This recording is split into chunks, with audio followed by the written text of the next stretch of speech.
Oi gente, tudo bem com vocês? Eu sou a Vicky Cafri, tenho 18 anos, sou de São Paulo. Estou aqui na Escolhose Brasil com a minha fisioterapeuta. Eu sou a Fernanda, responsável aqui da sede de São Paulo, do Escolhose Brasil. E a Vicky veio aqui conversar comigo hoje para tirar algumas dúvidas de alguns comentários que vocês mandam para ela nas redes sociais. E aí a gente vai bater um papo aqui dos comentários de vocês. Primeiro comentário. Fiz a cirurgia em 2022. Fico feliz em ter conseguido operar, mas não consigo fazer nem a metade das coisas que eu fazia. Parece que todo mundo me acha incapaz e eu faço de tudo para provar o contrário. Na verdade, isso, o que acontece? Se a pessoa, se o paciente faz um pós-operatório adequado, muito provavelmente, 100% dos nossos pacientes até hoje voltaram à vida diária normal, fazem de tudo, fazem exercícios, qualidade de vida sem problema nenhum. Depende muito, isso vai depender muito, Vi, da questão do pós-operatório mesmo, de como foi conduzido, como foi a cirurgia feita, que médico que fez, como foi o pré-operatório, como foi o pós. Então isso varia muito, e a questão de ser incapaz ou não, às vezes vale conversar com um profissional especializado na área para orientar a fazer um tratamento adequado, mesmo que às vezes já tenha passado um pouquinho da cirurgia. Depois da cirurgia também é necessário fazer, então, um exercício. Com certeza. A físio vai ser para pré-operatório e pós-operatório também. Nunca sai da cirurgia sem fazer atividade física nenhuma, nenhum exercício. Então, sai diretamente para o pós-operatório e depois a físio especializada vai liberando para alguma atividade física e coisas do tipo. Faço os exercícios da Escolhose Brasil, mas eles também me indicaram cirurgia. Tenho 63 graus. Nunca só faz a cirurgia. É um assunto mais delicado. Na verdade, a gente preza muito a verdade. Então, todos nós da equipe do Escolhose Brasil, se for indicação de cirurgia, a gente vai indicar a cirurgia. 63 graus é um grau cirúrgico, gente. Então, a gente já pode ir trabalhando num pré-operatório. Claro que é difícil o diagnóstico, mas a gente nunca vai falar pra vocês que não por exemplo, no caso, se a pessoa tem indicação de cirurgia, a gente nunca vai falar para não fazer. A indicação é realmente a cirurgia, mas a gente vai fazer todo um preparo, todo um acompanhamento, tanto psicológico também. A gente vai sugerir ir atrás de um profissional psicólogo, coisa do tipo, para ter esse respaldo, pra gente fazer um trabalho em conjunto para se preparar para isso. Mas realmente, nesse caso, 63 graus tem que fazer. Lembrando, gente, que é sempre bom vocês priorizarem a saúde, viu? Então, com certeza. Toda a minha família fala pra mim fazer a cirurgia, mas tenho medo do pior acontecer. Então, o medo é normal, né? Se a gente for pensar, medo da cirurgia, todo mundo tem. Todos os pacientes que vêm aqui têm medo da cirurgia, é normal a gente ter medo da cirurgia. Qualquer cirurgia tem risco. Por isso que é muito importante 2 pontos. Encontrar um médico e uma equipe especializada para te dar esse suporte. Tanto para passar essa confiança para a família, para os pais, e mesmo, por exemplo, a família querendo que faça a cirurgia, é importante ter um diagnóstico bem direcionado e especializado para ver se realmente tem essa indicação, se a gente consegue fazer alguma coisa antes ou se realmente a gente já tem que partir por um pré-operatório. A gente sempre tem uma cautela, tá? Essas decisões são muito difíceis e delicadas, então é muito importante vocês estarem com o respaldo de uma equipe para isso, tá? Tem 3 meses da minha cirurgia. Eu nunca vou superar as dores que senti e a sensação de impotência que eu senti e sinto até hoje. Não consegui fazer certas coisas sozinha. Então, 3 meses de cirurgia, a gente já tá, pelo tempo de cirurgia, que os pacientes vêm muito logo que sai do hospital, assim que tem alta, quando o médico já tem uma liberação, se é um médico que confia no acompanhamento do fisioterapeuta, a gente já começa uma reabilitação. Se 3 meses ainda ela tá incapaz de fazer as atividades, muito provavelmente tem que direcionar um pouquinho diferente essa abordagem dessa paciente, porque 3 meses, nossos pacientes aqui, eles já estão bem melhores e fazendo pelo menos as atividades do dia a dia de forma tranquila. Então, vale ver como que tá, fazer uma boa avaliação, ver como que o médico também tá conduzindo isso junto com os fisioterapeutas que acompanham, porque se sentir incapaz é normal e impotente no começo. Elas se sentem muito fragilizadas, muito vulneráveis no começo. Mas depois disso, primeiro mês, segundo mês, a gente vai trabalhando para que isso já ganhe uma confiança. Eu não indico quem ama dançar fazer a cirurgia na lombar. De verdade, a cirurgia pode destruir a sua vida. Mas quem não dança, nem pratica muito esporte, não muda muita coisa. Gente, 3 meses depois da cirurgia, até menos, eu tava jogando vôlei na escola.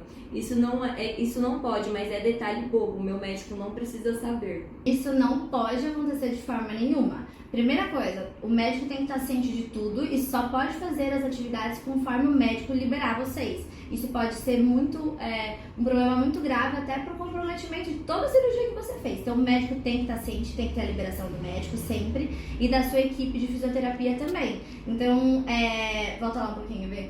Querendo ou não, a dança, por exemplo, o esporte, igual ela trouxe aqui, todos os pacientes vão poder retornar para o esporte, principalmente para dança. Eu tenho pacientes que eu posso mostrar para vocês depois vídeos que ela autoriza também, dançando naturalmente depois uma vida normal depois da cirurgia. Como eu falei, sempre com respaldo e após as liberações no tempo certinho depois da cirurgia. Claro que um mês depois você não vai estar dançando da mesma forma, você não vai estar reabilitada da mesma forma, mas isso com o processo ao longo do tempo a gente vai reabilitando para isso. A gente tem paciente aqui que a gente acompanhou por 6 meses. Quando o médico autorizou voltar para uma luta que ela fazia, jiu-jitsu, a gente foi fazendo toda a parte de reabilitação até que ela conseguisse voltar ao normal. Hoje ela luta normalmente, com a liberação nossa e do médico e todo esse preparo de acompanhamento. Então depende muito de quem está acompanhando e sim consegue dançar, consegue fazer as atividades, depende muito da conduta até lá. Muitas pessoas também comentam, perguntam pra mim por que eu não faço a cirurgia logo, né? E, gente... Não tem indicação. Não tem. Não tem, Vitória, não tem indicação de cirurgia. Mas assim, eu já falei que se fosse preciso, se fosse necessário, eu teria que, né, fazer. Como a gente falou até nos comentários anteriores, se caso é indicação cirúrgica, a primeira coisa que a gente faz aqui da equipe do Escolhas do Brasil é indicar. A gente fala, a gente indica, a gente fala que é a melhor saída, a gente vai direcionar vocês pro melhor caminho. Seja uso de colete, seja só exercício. Por exemplo, a Helena, a irmã da Vicky, tá fazendo só os exercícios. Para ela não é necessário colete. Ela tem menos de 20 graus, ela tem 12 graus, 13 graus, é bem pouquinho, só o comecinho ali. Então a gente pode tratar só com exercício. Tem pacientes que precisam de exercício de colete, por exemplo, a Vicky. E aí, quando há indicação cirúrgica, a gente trabalha o pré-operatório e às vezes a gente consegue trabalhar isso nesse período até a cirurgia, que às vezes vai demorar muito. Mas o caso se tivesse indicação de cirurgia, a gente falaria pra Vicky desde o começo. Ela tem hoje 30 e pouquinhos graus, 33 graus, não é indicação. Hoje a curva dela dá pra gente segurar com o exercício, tá estabilizada e a gente já tá tirando o colete dela. Então, sem cirurgia, Vicky. E só pra lembrar, gente, como é uma decisão muito delicada, é a vida de vocês, é um negócio que vai levar pra vida. Pensem nisso com muita cautela e sempre priorizem a saúde de vocês, gente, sabe? Porque é preciso. Tive que parar de trabalhar por conta da dor e agora me sinto tão inútil.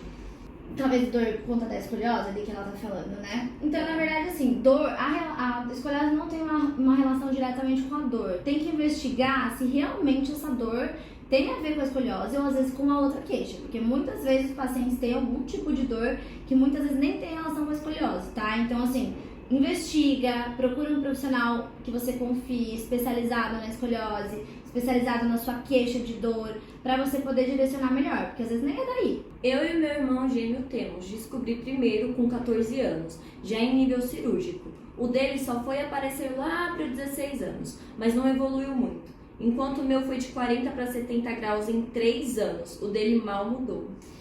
Gente, questão de progressão da escoliose. A escoliose é uma deformidade, né, que ela vai progredindo. A história natural dela é progredir. Tem alguns pacientes que progridem mais, outros estacionam, estabilizam de determinada forma. Hoje a gente não sabe quem são esses pacientes que vão parar, estacionar, não vão progredir tanto, ou quem vai. Então a gente tem que tratar com cuidado todos. Tem paciente que tem curvas que são extremamente agressivas, coisa de 1-2 meses mudou 10 graus, isso acontece. E tem pacientes que não tem mudança tão longa, igual, tão grande quanto essa paciente falou. Então, normal isso acontecer. Às vezes um paciente, o irmão dela, aumentou muito, aliás, dela, né, aumentou muito e o irmão não aumentou. Isso pode acontecer. Por isso que a gente tem que cuidar. Descobriu, rastreamento precoce ali, diagnóstico precoce, já vai pro tratamento. Último comentário, né, gente? Eu também tenho, fiz a cirurgia de correção. Agora minha irmã descobriu que também tem, mas não progride por conta da idade. Bate com o que você então, na verdade, assim, tem que avaliar algumas questões, né? A gente tem hoje a avaliação que a gente faz pelo Risser, que a gente vê o crescimento do paciente,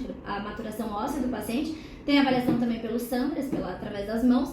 e a gente consegue acompanhar e ver a chance de progressão ou não. Se já está no Risser 5, se a gente já sabe que é um paciente que não tem tanta chance de desenvolver ainda, a gente pode ficar um pouquinho mais tranquilo, mas a gente também cuida. Então varia muito na avaliação. Por isso que assim, não dá para comparar o caso de um com o outro sem saber várias informações detalhadas. Então é importante vocês terem uma equipe que pare com vocês, seja especializada e avalie todo o seu contexto, desde a radiografia, desde o histórico da família, sua idade, faça uma avaliação completa, uma avaliação clínica para a gente poder direcionar vocês. Só opiniões assim vagas ou comparações sem exame, sem avaliação clínica, só na conversa é muito difícil direcionar. Então é importante vocês terem esse acompanhamento. Espero que vocês tenham gostado, gente. Até a próxima! Um beijão!